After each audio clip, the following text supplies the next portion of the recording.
This old lady was about to die because she witnessed the robber killing her. The robbers shot the old lady twice. What they didn't know was they had messed with the worst person in town because the old lady had 4 brutal sons. On the day of the funeral, the whole town came out to pay their respects because the old lady was known as a great benefactor in the area. She had adopted hundreds of orphans over the decades. She used her love to teach them to be human and found them new families. But 4 of the children were too naughty to be adopted. The old lady had to raise them herself.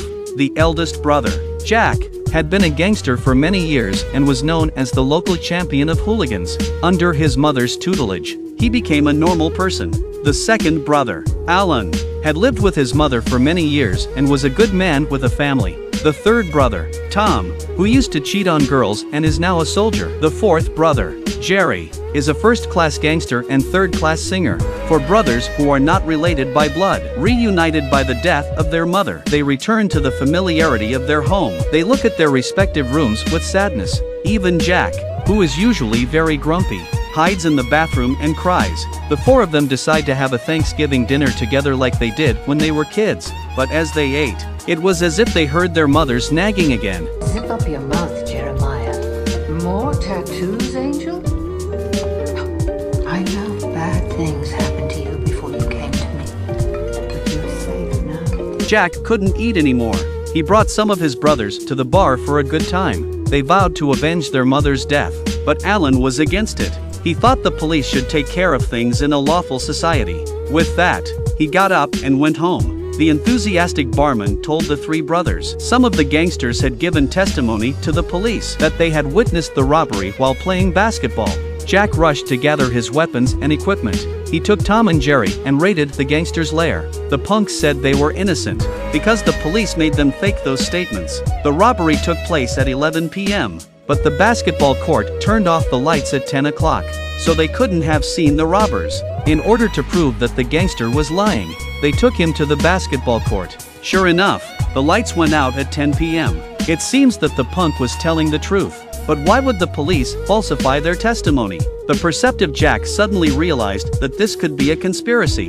The next day, the 4 brothers went to the convenience store to retrieve surveillance footage. Watching the video of their mother's murder, they all closed their eyes in disbelief. 2 robbers shot and killed an old lady and ended up angering his 4 murderous sons. Watching the video of his mother's murder, Jack suddenly realized something was wrong. The robbers had the money but still found the mother in hiding and shot her dead. It seems that his mother's death was not an accident but a deliberate act. That's when the owner told the men that the boss told them that a gangster had witnessed the whole thing and had seen the robber's face. The 4 brothers decided to wait under the gangster's house. Alan left early on the pretext of picking up his daughter from school. Shortly afterwards, the gangster appeared. The 3 brothers rushed after them. They didn't expect the gangster to see them running away and let out a vicious dog to buy themselves some time. He took out a rope and climbed down the window. At the critical moment, Jack cut the rope. He fell from the height and broke both legs. There was no way out, so he gave a description of the robber.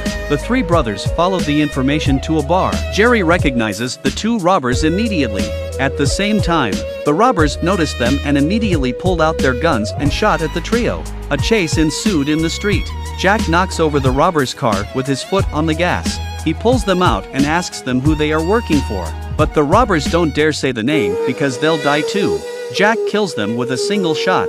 The next day, the police came to the door. They suspected that Jack had done it, but they had no direct evidence. The brothers disliked them on the spot. That afternoon, someone from the insurance company arrived unexpectedly. He said that Alan had taken out a high-value insurance policy on his mother. Now that his mother had died, he would receive $400,000 in compensation. The insurance man also revealed that Alan's company was on the verge of bankruptcy and needed the money urgently. This makes the 3 brothers instantly suspicious. Seeing that Alan was involved in their mother's death, they began to follow him in secret. They found out that he was sending money to the bad guy's men.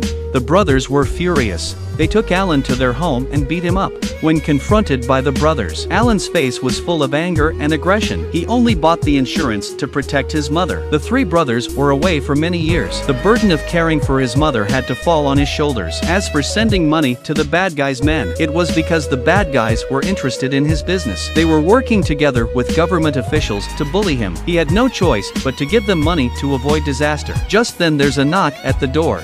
Jerry got up up to answer the door. He was given the finger for no apparent reason. Then a ball of snow hits his face. Enraged, Jerry went after him to seek revenge. He suddenly turns and pulls the trigger on him. Jack heard the shot and rushed out. He used his shotgun to take him down, but he didn't expect them to come prepared. Two masked men got out of the car. They shot at Jerry again. Jack was pinned down and went home. He and Tom exchanged heavy fire in the room. Alan held the back door. He takes out the attacker with a knife. After a fierce battle, all the killers are taken out, but Jerry's eyes are closed for good as he bleeds out. With a gun in his hand, Jack asks the killer, who is still breathing, who was responsible. They explained that the killer was the bad guy, Ari. Kill my mother and my little brother, you motherfucker. Thank Victor Sweet. He just took a bite of food while Big Brother was talking. He was called a dog by Big Brother. Big Brother poured the food on the floor. He told him to lick it up like a dog. At that moment, the woman next to him muttered, That's a good boy. Shut your mouth, bitch. I'll put you down there with it. Under the threat of the Big Brother, the woman got down on the floor and ate the food with the man in silence. He is the most arrogant underground Jack in the city, Ari. Meanwhile, the police arrived at the three brothers' house. He expressed his regret at Jerry's death. At the same time, he tells the three brothers he had found out that some bad cops were working with Ari. The old lady had come to the police station to report that Ari had made trouble for Alan's business, but the bad cop had deliberately kept the story under wraps, and the old lady got herself killed. The sheriff promised the three brothers he would give the three brothers an explanation after dealing with the bad cop, but to their surprise, the sheriff is shot dead by the bad cop that night. The three brothers finally realize that the only way they can truly avenge the deaths of their mother and fourth brother is through their own means, to truly avenge their mother and fourth brother. And so they did. They split up into two groups. Alan took the full amount of the compensation. Then he found one of Ari's men and said he would settle with Ari for $400,000. Ari agrees. He told his men to take Alan to a lake in the countryside and wait. Meanwhile, Tom, a former soldier, caught the bad cop, had his girlfriend go to the police station and report that someone was trying to kill the cop. The police quickly sent men to surround Tom. Hearing the sirens outside the door, the bad cop arrogantly states that he killed the sheriff. But what was the point of that? The police outside wouldn't believe a thug. Tom laughed. He lifted his shirt and lied about having a wire on him. Their conversation was being listened to by the cops outside. Now everyone knows that the bad cop killed the sheriff. After saying that, Tom deliberately made a mistake. He let them take the gun. The bad cop walked out of the house with Tom in his arms. The cops outside are confused. I thought the cop was kidnapped. How come the gangster was a hostage instead? One cop was about to go up and ask questions. The bad cop thought he was going to arrest him. He shot him immediately. Tom took the opportunity to break free, just as the bad cop tried to shoot him.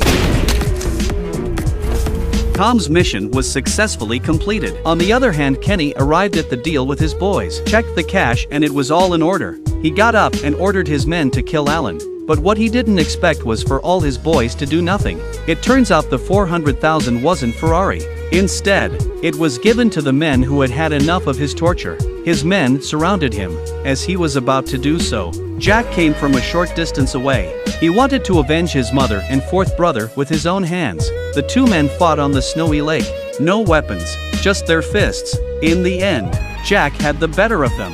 One punch knocked Ari out. Then the boys threw the brutal older brother into the cold lake. The brothers finally get their revenge. At the end of the film, the three brothers have repaired their mother's house. The family lives happily ever after. Only Jack still thinks of his mother from time to time, as if she had never left.